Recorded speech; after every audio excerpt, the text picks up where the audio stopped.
Hi, I am Sol Jimenez Rebora and I am here to talk about speciation.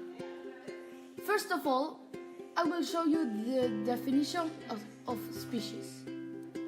All members of a species must have the ability to interbreed and produce fertile offspring.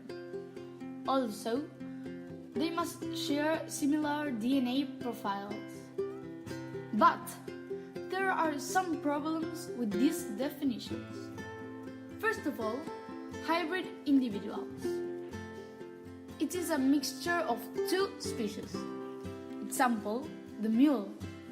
It's not fertile. Second, infertile individuals. They can't have a baby and will never produce offspring. Also, asexual reproduction. It needs only one cell to reproduce. Example, bacteria will never interbreed. Finally, geographical isolation. Individuals that are physically far away, isolated and alone, will never interbreed.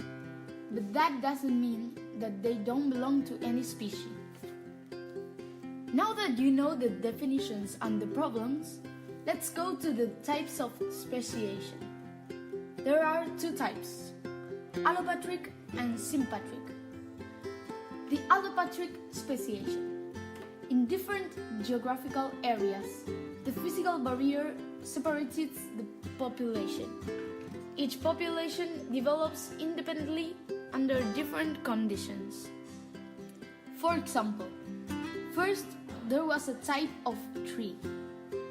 Then a mountain came in, and the trees had to separate it from each other.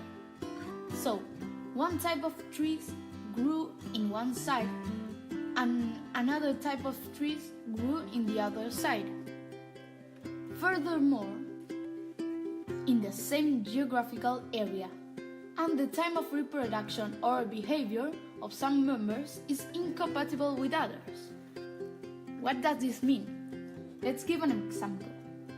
First, there was one type of trees, but some had different time of reproduction.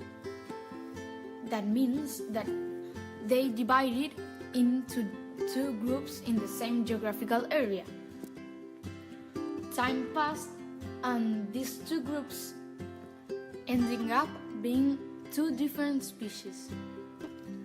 Before we move on, here is the definition of evolution. Small changes in the characteristics transmitted during succession.